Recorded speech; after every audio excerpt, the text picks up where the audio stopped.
Eto pa mga bossing ko, ang isa sa mga marirekomenda ko na napakalakas humakot ng swerte ng pera mga bossing bukod sa ating sipag at syaga, pananalig sa mahal na Panginoon, pagiging madiskarte mga bossing.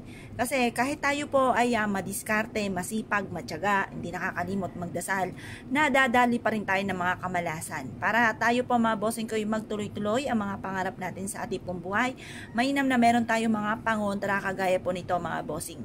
Pangontra sa kamalasan. Ang bawang mga bossing ko, isa sa mga subok na nagtataboy ng mga negatibong espiritu mga bossing.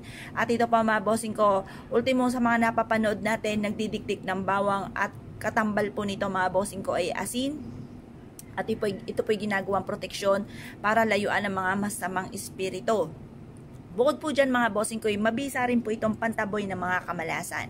Kung ikaw po minamalas mga bossing ko, ay mainam na gamitan nyo po nito. Lalo-lalo na mga bossing ko sa panahon ngayon. Dahil misa mapapaisip ka, mapapagod ka. Bakit ganon masipag naman po kayo pero lagi pa rin minamalas at hindi natutupad ang mga pangarap.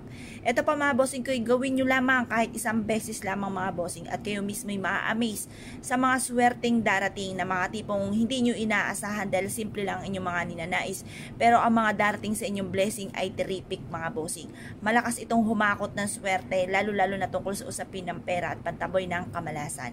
Mainam na meron tayong ganito mga bossing dahil ang taong mahilig sa mga ganito, naniniwala sa ganito ay mas lumalakas ang kanyang kumpiyansa sa kanyang sarili na makakamit niya ang kanyang mga pinapangarap at siya ay suswertihin. Kaya nga po nanonood kayo ng mga pampaswerte dahil nais nyo na kayo'y swertihin. Lalo-lalo na kung ikaw ay gagawa mga bossing ko ng mga pampaswerte. Ito pa mga bossing ko, marirekomenda ko na gawin nyo po ito sa umaga ng mga bandang 6:30 or kaya po alas 7, magbibilad tayo hanggang alas 8 lang ng umaga, tapos kunin nyo na po ito at ilagay sa inyo pong bag, ilagay sa inyo pong pouch, o ilagay sa inyo pong bulsa, ilagay nyo po ito sa inyo pong pitaka, ang dulot nito ay swerte. Ngayon pa mga bossing ko, isa ka sa mga mahilig sa mga pampaswerte at nais po na mag-avail sa amin, marami rin po kami mga pampaswerte. Meron din ako mga tinuturo mga bossing ko na mga pampaswerteng ritual, subukan nyo po ito. Ganito lang po inyo pong gagawin, harap ng mga bandang 6:30 or alas 7, tapos mag-wish po kayo. Sa pamamagitan ng aking sipag at tiyaga, pagiging madiskarte at hindi nakakalimot magdasal, ay makakamit ko lahat ng aking mga pinapangarap.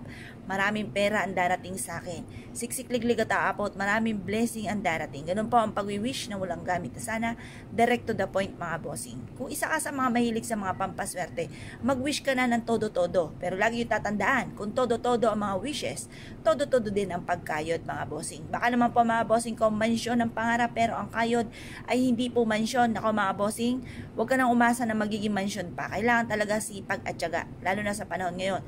Kailangan mo rin maging madiskarte para makamit ka agad ang mga pinapangarap at huwag kang makakalimot syempre magdasal na numero 1 mga bossing ko na ating sandata, pantaboy sa mga kamalasan at pantawag ng swerte. Kaya kung kayo pinaniwala at nais po itong gawin, basta ang inyo pong bawang ay manatiling fresh. Pag po ito'y natuyo na mga bossing ko, itapon nyo lamang po ito sa basurahan at ito pa mga bossing ko, ipalitan nyo ulit ng panibago na sariwang-sariwa na bawang para mas mabilis nating ma-achieve ang ating mga pinapangarap. I-check ang inyo pong mga bag. Kapag po may mga bawang na kayo dyan, tignan nyo po, baka ito ay tuyo na, palitan nyo lang po ng panibago mga bossing. Kaya kung kayo pinaniwala at nais po itong gawin, ay siya mga bossing, good luck po sa inyo po lahat.